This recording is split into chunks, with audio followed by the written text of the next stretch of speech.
에, 앞에서는 이제 학위 논문 주문 생산, 계획 생산을 해서 뭔가 큰 업적을 이루는 걸 이야기했어요. 그러나 큰 업적을 이룬다는 것이 중요한 게 아니고 이론을 창조하는 것만 중요해요. 이제부터는 이제 4.7에서 이론 창조에서 문명 전환까지 갑니다. 생애에 따라서 전개되는 연구, 학위 논문, 주문 생산, 계획 단계를 하나씩 고찰하고 다음에는 이론 창조, 학문 창조, 문명 전환이 더 있다고 했습니다. 여기서부터는 이론 창조 이하를 다룹니다. 이론 창조는 미리 계획하고 일관되게 진행할 수 없습니다. 자료나 사실에 관한 연구가 난맥을 보이는 것을 해결하는 착성을 하나씩 얻어서 저서간의 논문으로 구체화한 작업이 연속입니다. 먼저 도노를 하고 한참 기간 동안 점수를 합니다. 도노가 사라지지 않도록 대간 좋은 논문이 점수를 한참 하고 보면 엉성하고 미비하고 치졸하게 없지만 엄청난 의의가 있습니다.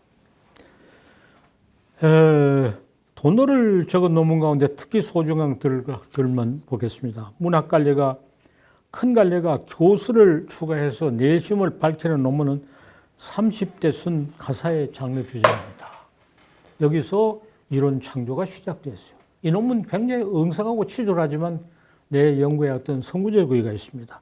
문학관례가 자와 세계 관계에서 따라 구분되는 이 이론을 제시하고 소설은 자와 세계가 상호이가 대결한다 한다는 이야기는 35세 때 쓴 자와 세계의 소설적 대결이라는 이론입니다. 생극의 이론을 이어받아 역사를 이해하고 문학을 말하는 원리를 삼은 것은 55세 때 생극론의 역사차를 정립을 위한 기본 구상입니다. 이 세 것은 저서가 아니고 논문입니다. 이 논문을 바탕으로 큰 저서가 나중에 이루어집니다. 이것이 나로서는 3대 이론 창조 논문이다 이렇게 말할 수 있어요. 도노한 결과를 다면적으로 총체 이론을 하고 그 다음에 주 부천 한 달락은 그냥 합시다. 이렇게 해서 어떻게 해당했습니다. 그 다음에는 이제 이론을 창조하는데 그치지 않고 학문을 창조하는 겁니다. 학문을 새로 만들어내는 게 더 큰 일입니다. 학문 창조는 학문을 역사를 바꿔놓는 거대한 공사인데 하나를 하고 지금 또 하나를 하고 있다 그랬습니다. 30대 초반에 구빈문학을 그때까지는 아마추어의 관심사인 민속이라고 방치하던 것을 문학으로 평가하고 연구해야 한다는 주장을 나섰습니다.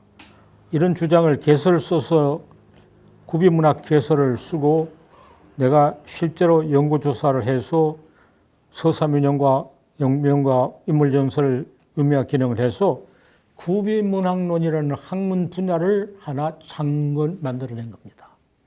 그때가 민속의 분야라 해서 이게 완전히 장외경기고 노숙자 신세였는데 노숙자가 안방의 주인이 되게 만들었다 그랬어요.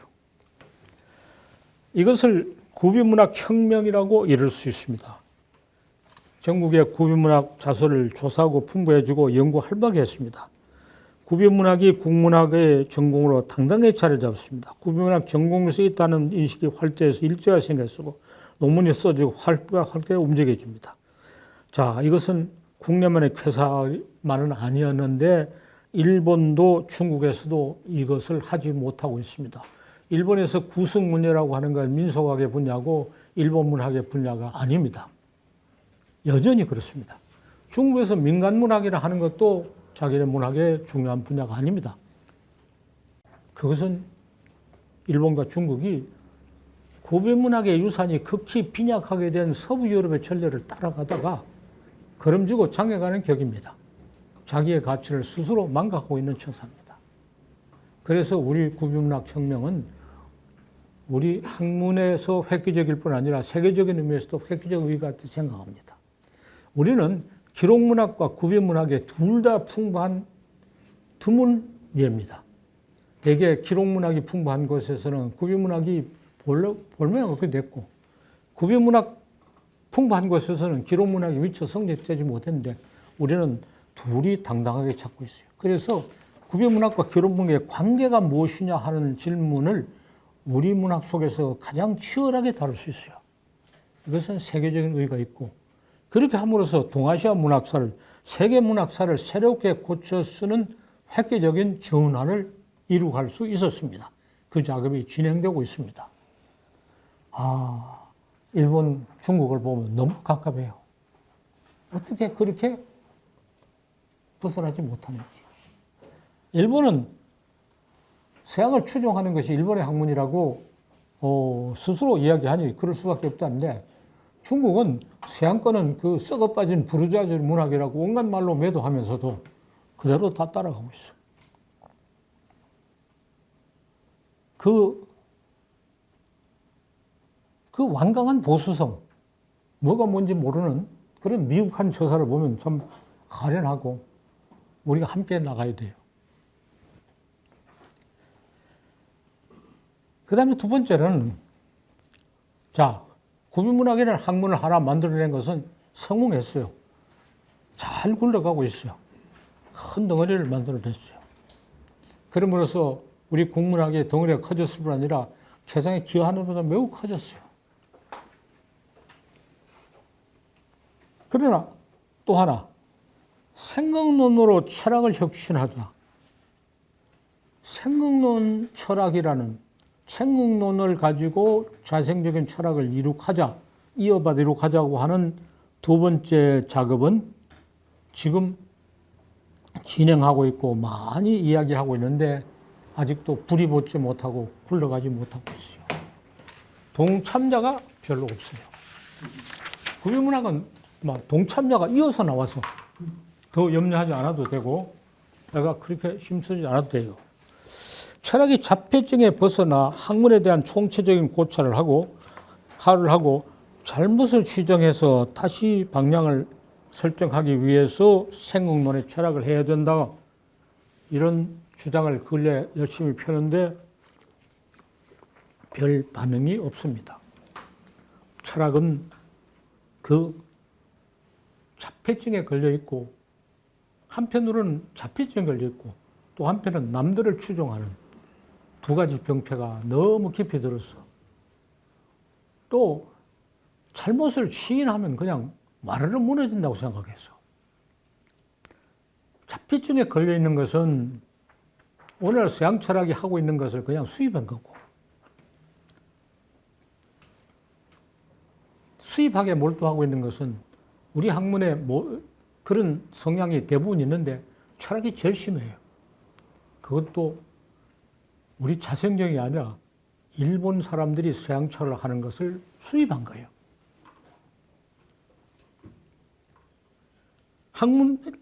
철학이 학문론으로 다시 태어났어. 새로운 우리 학문을 바른 데서 시작해서 세계 학문의 역사를 바꿔나가게 해야 한다고 역설하는 저서를, 철학이 학문론으로 다시 나가서 생각론을 통해서 철학을 살리고 학문을 살려야 된다는 이야기를 저서를 20여 권쯤 내놨습니다. 54세 때 우리 학문의 길에서부터 73세의 학문론, 80세의 창조하는 학문의 길까지 내놓았는데 확대되고 있지 않습니다. 국문학 하는 사람이 철학을 겸해서 하면서 이렇게 하는 것이 가장 손쉬운 길인데, 국문학 하는 사람이 철학을 겸업하려고 하지 않고, 철학하는 사람들은 일단 철학을 전공한다고 들은 사람은 자기들의 아성과 기득권을 버리려고 하지 않고 있고 귀를 막고 있어요. 정인재 교수라는 사람이 있어요. 양명학을 특히 공부하고 이제 동양 철학을 하는 서강대학 교수로 하고 있다가 이제 정년 퇴임한 사람이죠. 옛날 영남대학에 같이 있어서 잘 알아요. 그래서 철학하는 사람들은 왜 내가 쓴 것에 대해서 아무 말도 없느냐? 읽어보지 않았냐? 그러니까 할 말이 있어야죠. 그래요. 할 말이 있어야죠. 생각론에 대한 최초의 발표를 할 때 한국 철학계를 주름 잡는 나라는 10명의 철학자들이 와서 같이 토론하고 발표했어요. 거기다 여러 번 말했어요. 결국 할 말이 없었어요. 그 양반. 결국 할 말이 두 가지 지적을 했어요. 이제 거대 이론의 시대를 끝났는데 왜 당신은 시대착오적인 거대 이론을 끝내느냐.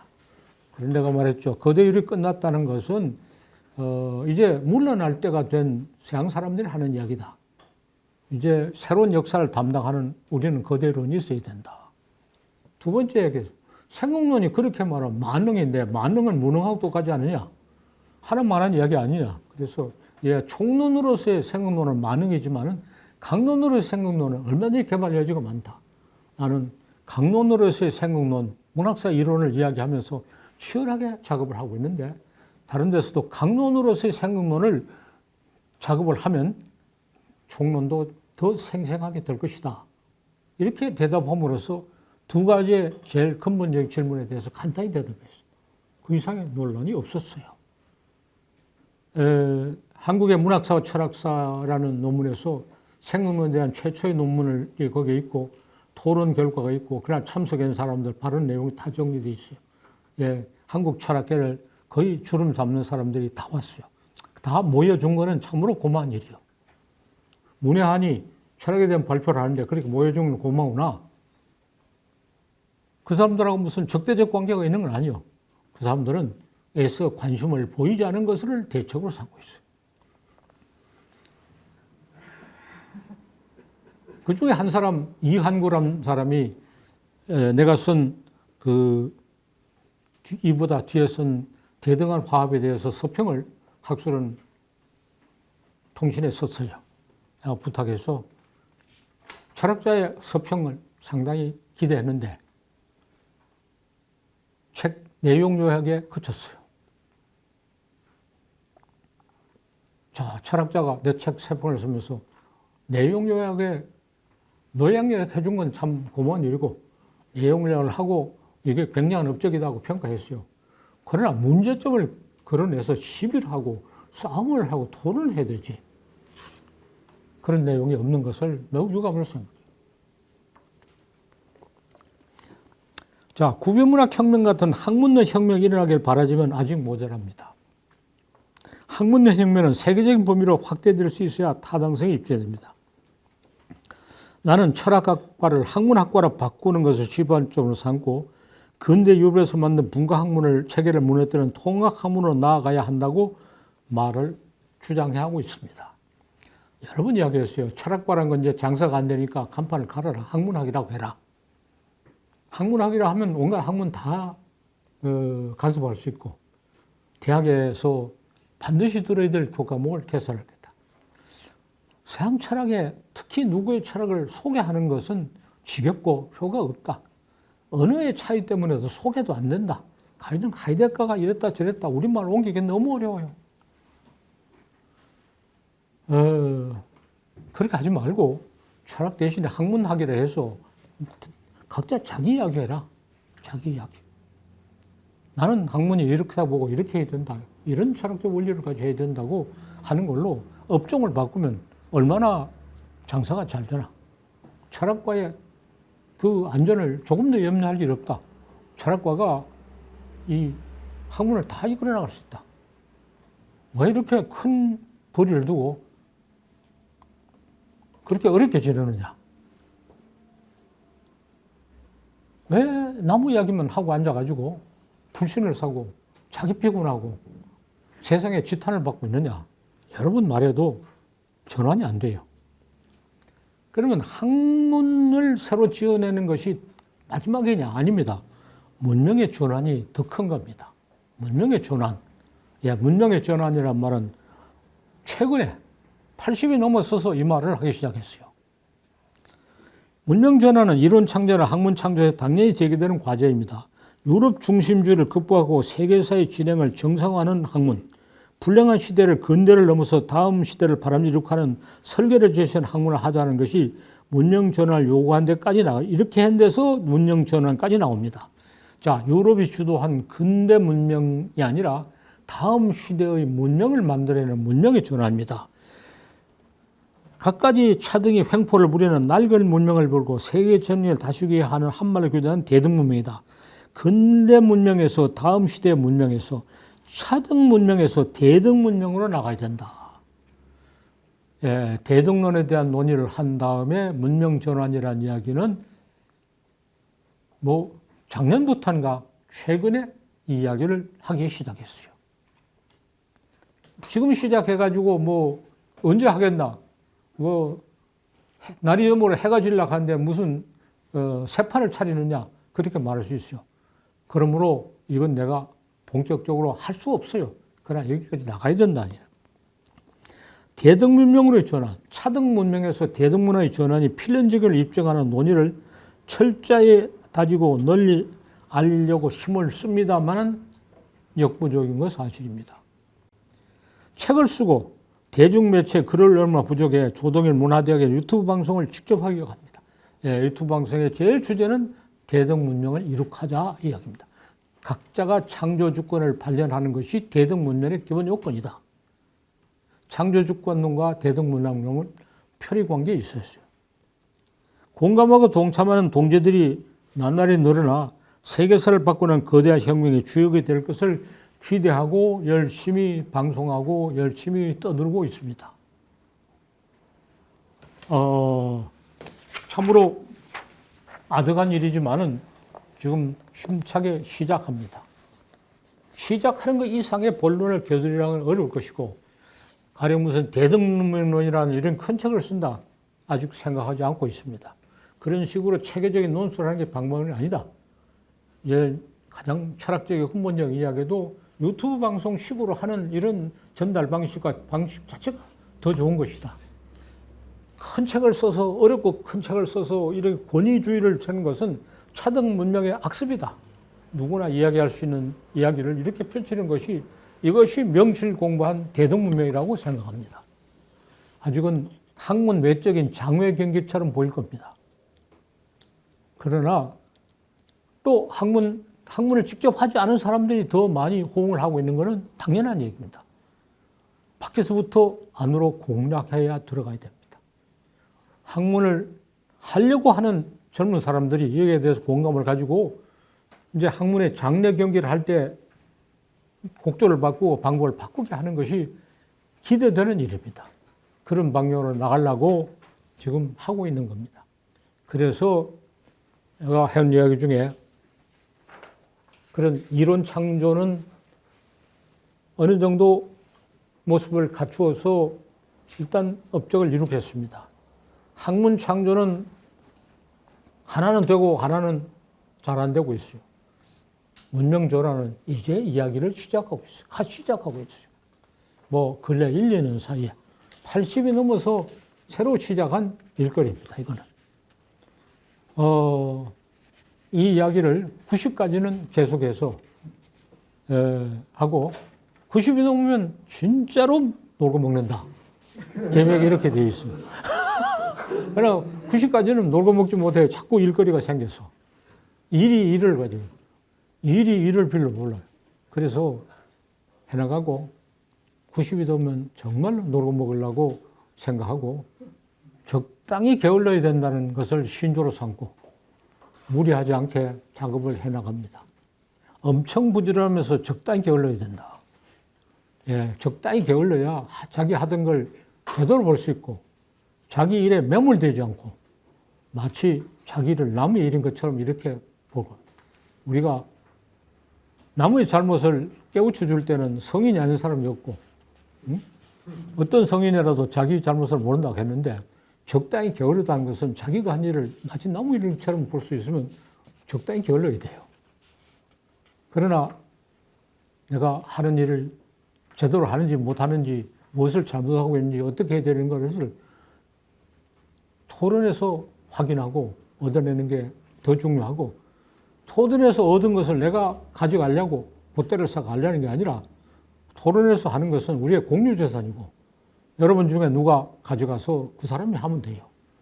그러니까 토론에서 나온 이야기는 어떤 누가 독점적인 소유권이나 저작권법이 없어요. 자, 좋은 토론을 기대합니다.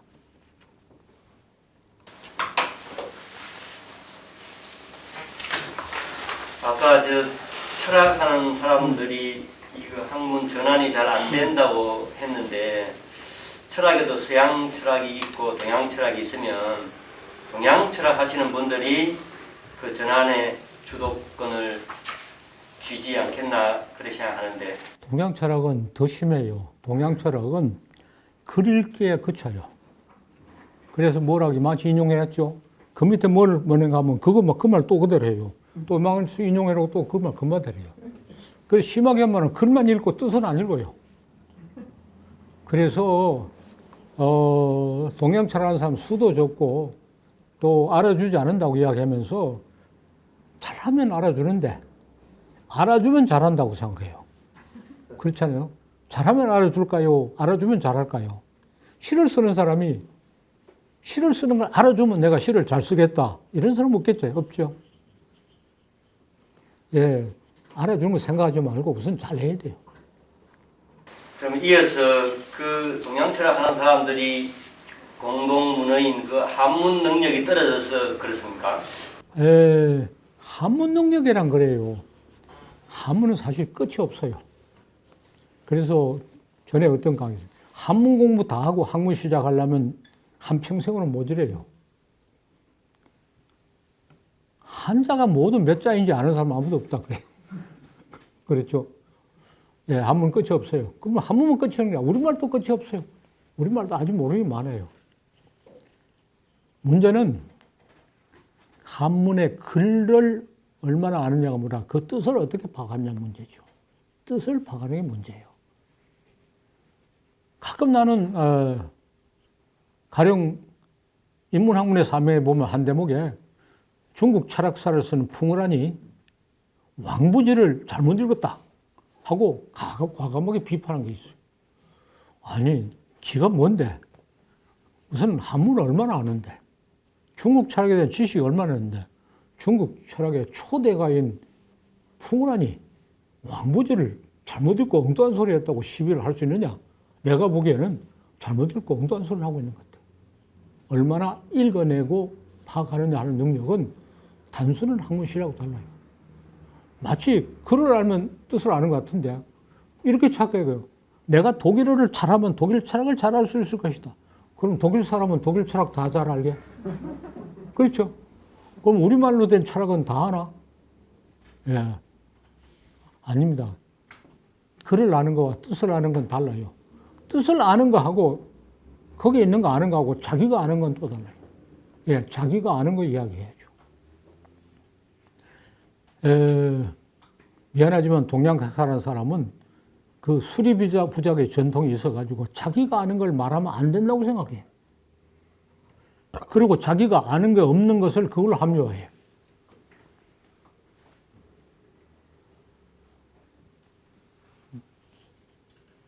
선생님 말씀 듣고 보니까 이제 이론 창조가 중요한데 제일 이제 고민된 것 중에 하나는 개별 이론이 있고 일반 이론이 있지 않습니까? 선생님께서 말씀 주신 것은 이론 창조 과정에 이미 개별 이론과 일반 이론 자, 이런 거죠. 가장 포괄적인 이론을 하되 어떤 부분의 특수한 작업을과 겸해서 해야 돼요. 그러니까 문학 갈래의 이론을 하면서 처음에는 교수를 중심으로 했고 나중엔 소설을 중심으로 했어요. 왜냐하면 교술과 소설이 제일 말썽이니까 가사라고 말합니다. 그래서 그 말썽되는 문제식을 해결하기 위해서 일반 이론을 다시 만들었어요. 일반 이론을 다시 만들고 나니까 그 문제를 해결하는데 효력을 발휘해요. 그래서 모든 학문적 인식이 다 그렇듯이 일반론을 전개하면서 특수하게 제기된 문제를 해결하고 특수한 제기를 함으로써 일반 이론을 서로 타져요. 그러나 일반 이론과 개별적인 작업은 항상 교호작용을 가지고 함께 전개되어 나가요. 그런데 이 미학이라고 하는 학문 분야는 그 일반 이론만 이야기하고 그 개별적인 작업을 하지 않으며 더욱이 작품론을 곁들이지 않기 때문에 그 학문 자체가 본질적으로 공허해져요. 그리고 개별적인 작업은 결국 우리 문학 연구는 일반 문학 작품론이야. 작품론을 기가 막히게 하는 것이 일반 이론이야. 일반 이론을 갖추어야 작품론을 제대로 하고 작품론을 기가 막히게 하는 것으로 일반 이론의 타당성을 입증해야 돼요. 거기서 또 일반 이론이 쇄신하는 증거를 찾아야 되고 일반 이론은 매우 거시적이고 추상적인 작업인데 작품론은 구체적이고 미시적인 작업이에요. 그래서 거시와 미시. 학문은 본다는 것은 거시가 있고 가시가 있고 미시가 있다고 생각해요. 예, 학문은 거시와 미시를 함께 함으로써 가시의 한계를 극복하는 거다. 이렇게 정의할 수 있어요. 때로는 거시로, 때로는 미시로 가서 눈으로 보는 가시의 한계를 넘어서는 거죠. 작품을 읽고 줄거리만 적어 놓는 거는 가시라. 읽은 사람 다 아는데 안 읽은 사람을 위해서 룰을 적은 거지. 거기에는 거시에 해당하는 이론적인 안목이 없고 미시에 해당하는 정밀한 분석이 없어요. 때로는 내 작업에 때로는 아주 정밀하게 분석해요. 미시로 들어갔어. 어떤 것을 정밀하게 비실까 미시로 분석할 것이냐를 판단하는 것은 거시의 능력으로 판단하는 거죠. 거시의 능력이 없으면 어느 대목을 정밀하게 분석해야 될지 몰라요. 처음부터까지 다 정밀하게 분석하면 학문이 아니에요.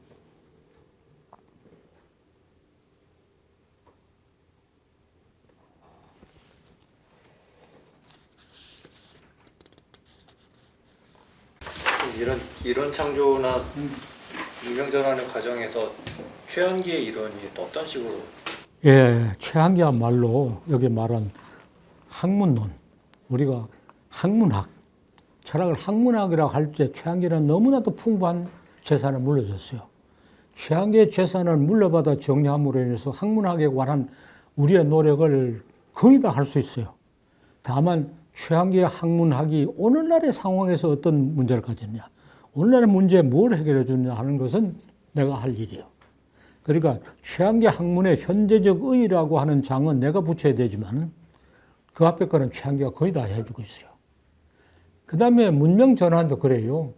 서양의 근대의 학문의 분야를 나누고 분석적인 시각을 가지고 경험적이고 고정적인 학문이 학문의 도달점이라 하는 게 아니고 그것을 넘어서는 새로운 문명 전환의 학문의 가능성 최한기가 풍부하게 보여주고 있어요.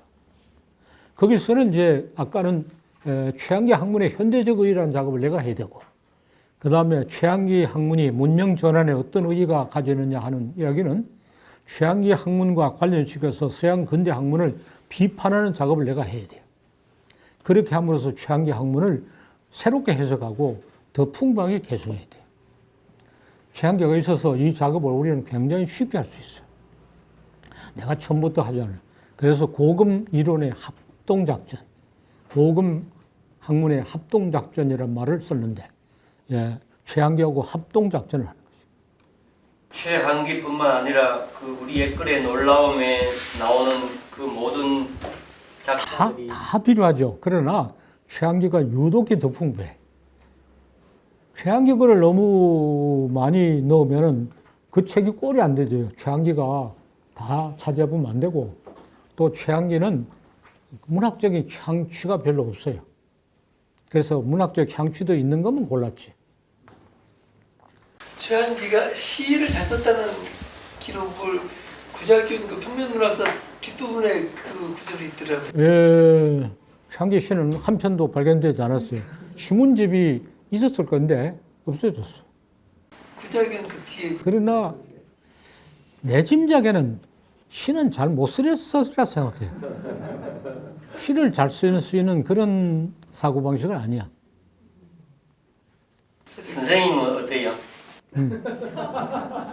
나도 이제 한때는 창작을 하려고 해서 시를 썼는데 시를 쓰는 것은 나로서는 그렇게 적합한 분야가 아니라 해서 평론으로 갔다 창작해서 평론을 갔다 연구로 간 거예요. 사람의 자기의 그 장기가 있어요. 시는 내 장기가 아니야. 그 우리 신명나라 한국이라는 유튜브에 그 카페에 우리 윤동재 시인이 글려 썼는 일꾼 김씨라는 작품 있어요. 한번 읽어봐요. 아, 대단한 작품이요. 나는 그렇게 못 써요.